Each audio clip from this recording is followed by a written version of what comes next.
Joining us now, the political editor for Breitbart. Go to Breitbart.com. Matt Boyle. Matt, great to have you, man. Always a pleasure, John. Great to be here. Matt, I want to know what is going on with this New York Post story on Joe and Hunter Biden. And how deep is it? How real is it? Where is it going, Matt? Well, yeah, it's not just the New York Post. We also have flipped one of Hunter Biden's business partners, my colleague here at Breitbart News, Peter Schweitzer, who also heads the Government Accountability Institute, has actually flipped one of Hunter's former business partners, Bevan Cooney, who's currently serving a sentence in federal prison for defrauding Indian tribes in investments that they had. He has now turned on Hunter Biden and provided us with 26,000 emails. We've published a handful of them already. We've got many, many more stories in the works, and we're going to be working on getting those emails out to the public, getting 26,000 emails out and verifying them and so on and so forth. There's a lot of work, so our team is working very hard around the clock trying to get through this very dense material. So you put that together with the fact that Hunter Biden's laptop, has made it out there with these various emails. And again, nobody from the Biden campaign, et cetera, has denied the authenticity of these emails. Nobody's challenged their veracity. This is a massive scandal that's completely captured the attention of the American people ahead of the election. This is the only story that matters. And by the way, I would make note here that this is no longer a Hunter Biden scandal or some, outer ring Biden family member scandal. This is a Joe Biden scandal now. Joe Biden's actions as vice president of the United States and would-be president are at play here. We now know how Joe Biden would operate as president of the United States. It would be the most corrupt administration in American history because it's a family business. It runs like the mob, right? Like it feels like The Sopranos or something, right? Like everybody got a cut of the action. This person's got this thing going on. This family member's got that thing going on. Every single thing that Joe Biden was assigned to as vice president of the United States by Barack Obama, there was people in his family and in his orbit who got a cut of the action. So let's go down the list. Okay. Iraq, his brother had all sorts of different home building deals. He never built homes before in his life, and they got a contract to build 1 million homes in Iraq when Joe Biden was put in charge of that portfolio. We know what happened in Ukraine. Hunter gets a piece of the action there. We know what happened in Kazakhstan. We know what happened in Russia. We know what happened in China. In Costa Rica, one of Joe Biden's other brothers, they have a family business model that they've applied here, and that's what's become clear in these emails that have come out from the Hunter Biden laptop, as well as from the U.S. Senate report, as well as from this business partner who is flipped on Hunter Biden, Bevan Cooney, who is, again, currently in prison, and their other business partner, Devin Archer, was also convicted. Then he had his conviction vacated by a judge, and then an appellate court overturned the lower judge's decision to vacate the conviction and has reinstated the conviction. He's awaiting sentencing, and he'll be going to jail too. So it seems like there's a lot going on. There's a lot of corruption here where the Biden family has, a business model that they apply to government. And by the way, it's also worth noting that, so the first emails that we put out from this Hunter Biden business partner who flipped on him and gave us these emails, these Bevan Cooney emails, this first story that we put out on Friday, what it detailed is that Joe Biden, or Hunter Biden and his business partners arranged secret meetings at the White House for this group of 30 or so Chinese investors from the Chinese Communist Party, these so-called self-proclaimed entrepreneurs. They aren't really entrepreneurs. They're really CCP-connected individuals. The person who hosted that delegation at the White House is this guy named Jeffrey Zients. He was then the acting deputy director of the Office of Management and Budget. He now leads the Joe Biden transition team. He's the co-chair of the Joe Biden transition team. So the guy who would staff the government, the entire government, if Joe Biden were elected president, is directly involved and implicated in this whole scandal. So Joe Biden is directly connected to all of these actions. There are a number of questions he needs to answer that he hasn't answered. He keeps running away from reporters about it. And this is the dominant story in the news going into the final days of the campaign. And this is why you're seeing the polls swing significantly President Trump's direction. A 5-point swing President Trump's way in Florida in a new poll out today. A 1-point race in North Carolina, according to the ABC Washington Post poll. And I think that they're undercounting President Trump's support there. Then national polls are swinging the president's way as well. The Investors Business Daily poll out today, their tracking poll has this a 2-point race nationally. That's from double digits just a few days ago. So the American people, as they're learning more and more about just how corrupt Joe Biden would be. By the way, that's not to mention the fact that Joe Biden has surrounded himself with Wall Street and K Street lobbyists and all sorts of different scum from the financial elite. He's, including people like Steve Ratner, Tim Geithner. These guys are pension thieves. They stole, we've talked about this before, they stole the Delphi pensions, Right. The Delphi salaried retirees pensions, to top off the unions in their auto bailout. That's another instance where Joe Biden was engaged in corrupt activity. Anything that Joe Biden was assigned to, it seems like everybody's getting a cut of the action that's in the know and that's connected, and it's a family business. It's like the mob, and then the regular people out there across the country get screwed over. So a good example of that is the Delphi Salaried Retirees Association. No wonder why Steve Ratner, who helped screw over the Delphi retirees, is donating to Joe Biden's campaign. No wonder why Tim Geithner, the former Treasury Secretary, is donating, who is also involved in all that, as we reported with various emails, is donating to the Joe Biden campaign. So again, as you look at the broader picture here, the culture of corruption that would come to the White House if Joe Biden is winning the election is very distasteful to the American people. They don't want that. They might have issues with Trump's personality. It is what it is. I get it. Like, I'm a fan of the president's personality, but I understand that there are people out there that might have an issue with that. But then they look back at the Obama years, especially all the corruption surrounding Joe Biden and his family and the stuff that he did to undermine the American worker on behalf of his family, and to line his own pockets and to line his family's pockets, and screwing over the average worker out there. And they're like, yeah, maybe we don't want this. Not such a good idea. Matt, how deep? We're with Matt Boyle, political editor of Breitbart News. Go to Breitbart.com.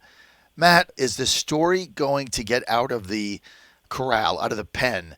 Because it's kind of been hemmed in with news organizations like ours, like Breitbart, the New York Post.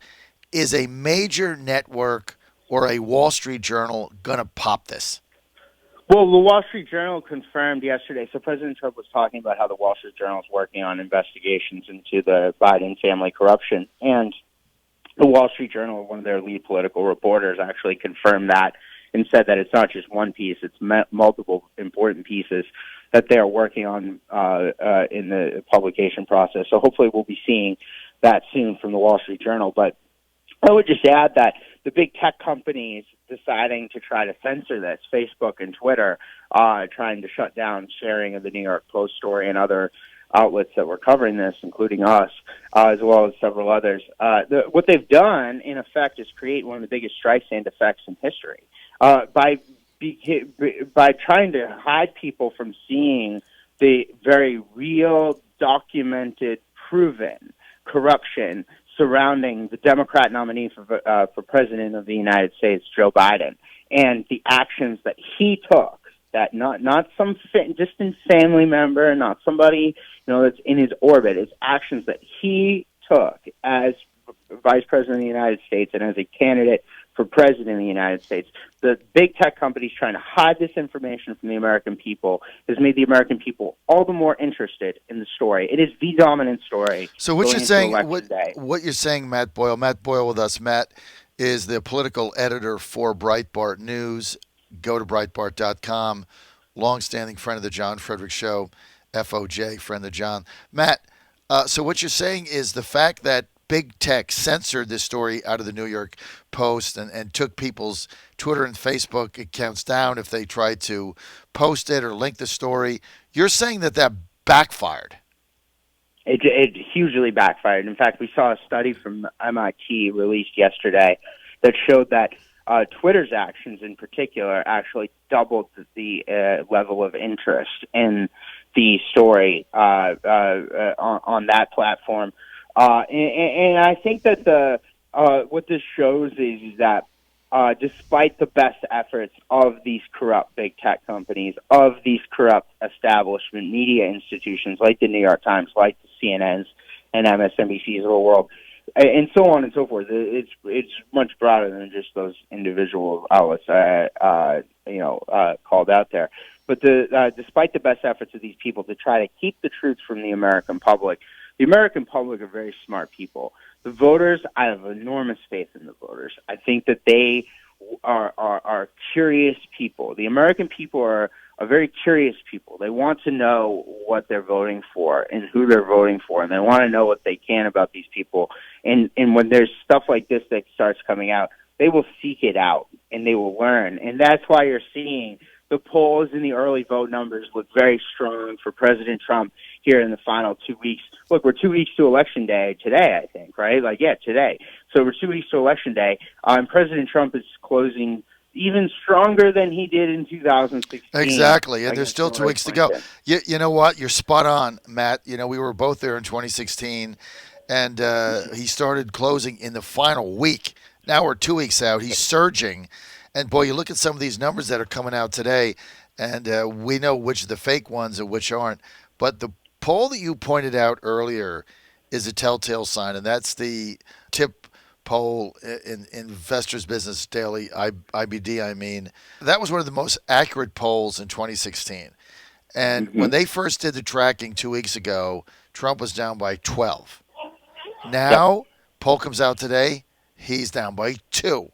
He gained That's a 10-point swing. 10 points and he was down 12, then 10. All of a sudden now he's down by 2. That's a 10-point swing in 3 days, right? All the momentum moving ahead of us. The other fake narrative, and this is why the Democrats are panicking and Biden's silent. So I want you to comment on it. The other fake narratives, we're looking at in the swing states, we're looking at the early voting, the absentee voting, right? And so what the Democrats are saying, wow, we got all these millions of mail-in ballots and absentee ballot requests in our strongholds. But the surveys we see show that 60% of Democrats are going to vote by mail. So if you take the 60%, if you think that's an accurate number, we have no reason to doubt it. If you take that 60% and then you lay it over the numbers that have come in so far with 2 weeks to go, they're underperforming everywhere, right? Yeah, they're underperforming nationally, and they're underperforming even more in key battleground states. So I think I saw a story last night that said that of the early votes so far, 53% are Democrat, 36% are Republican.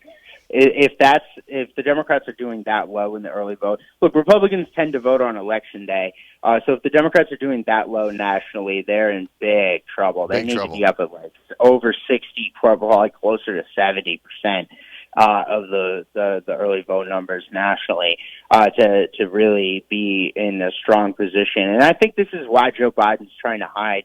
He's trying to avoid creating more damage to his campaign. But look, here's the deal, man. There's a debate coming up on Thursday night. We got 2 nights, 48 hours from now, or a little over that, 50-something hours from now. President Trump and Joe Biden are going to face off on the debate stage. Do you think President Trump's going to let him get away with it? I don't think so. So Joe can hide all he wants to, but he's not going to be able to hide forever. And I think that the numbers that are coming in, especially in places like North Carolina, Democrats are underperforming their 2016 early vote numbers by something like 4%. Republicans are on pace with where they were then in terms of the percentages and margins. Florida's looking good too. Arizona's a little bit concerning. So if I were the Republicans, I would be putting a lot of resources out into Arizona to try to figure out what's going on out there.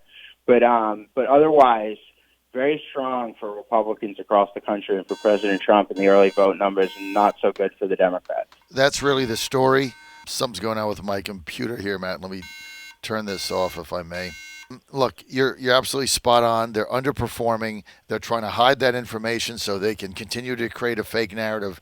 I said 2 weeks ago, I said, you look at that Investors Business Daily poll, because in the last 2 weeks, that's going to show you the trend line. Because and they don't really take the hidden Trump voter into consideration like our polls do internally, or like the Trafalgar. We know every poll that we take, there's a hidden Trump voter there, and we know pretty much what the percentage is. So we lay that on. Trafalgar does that also. That's why their numbers are different. Investors Business Daily doesn't do that. And you have seen a 10-point swing go to the president in 5 days. 5 days, Matt. Yeah. Yeah, and by the way, look, here's the thing. I think I saw this thing that I think it was Matt Schlapp put out on Twitter yesterday of people. This was in Kansas City. People were putting on people's cars, these leftist activists. You know, they're like, you have been identified as a Trump supporter. We're coming to your home after the election. You started the Civil War, and I hope you got insurance on your home for fires. And, like, why would anybody announce that they're a Trump supporter if they're getting things like that? And that's in Kansas City. Imagine what it's like in North Carolina or in certain cities in Florida or in Philadelphia or something like that, right? Like, I mean, look, if that's happening in Kansas City, then what's happening in Philadelphia? What's happening in Detroit, right? Like, so, again, I think that there is definitely a secret Trump voter out there. The question is how much, and, we'll find out in 2 weeks. Are the polls right or are they wrong? I think they're wrong. The question is how wrong are they? So, and then there'll be a day of reckoning for the establishment media and the pollsters, and so on and so forth. All right, 2 minutes. Matt Boyle with us he's political editor at Breitbart News. Go to Breitbart.com. Matt, 2 minutes. What do you look for in the debate? Well, I think that we have to see if President Trump is going to be able to really press Biden on a lot of this scandal stuff. I don't expect Kristen Welker, the NBC reporter lady, personality, I guess is probably a more accurate word. She's not really a journalist, but I don't expect her to ask serious questions of Joe Biden about Hunter Biden's laptop, about his business partner flipping on him from prison. By the way, isn't that just normal? Like, I mean, everybody has a business partner that went to jail that is flipping on them, right? Like, how is that normal? Like, how is that normal? Like, that's not normal. That's like crime boss stuff. Like, so I don't expect her to do that. I hope that President Trump does. I really do. And I think he has to find ways to communicate this to the American public. And he has to find ways to force Biden to answer for this stuff. And he has to find ways to force Biden to answer policy questions, too. So I think that those are the important things out of President Trump. He's got to force Biden to answer. He's got to ask Biden questions. Matt Boyle, always great to have you on, man. Thank you for your time. You're pretty fired up today. It's good to see you back in the saddle and back in charge. Matt Boyle, political editor, Breitbart News. Go to Breitbart.com. Go to TheVirginiaStar.com. TheVirginiaStar.com. All the news, real people on Virginia, TheVirginiaStar.com.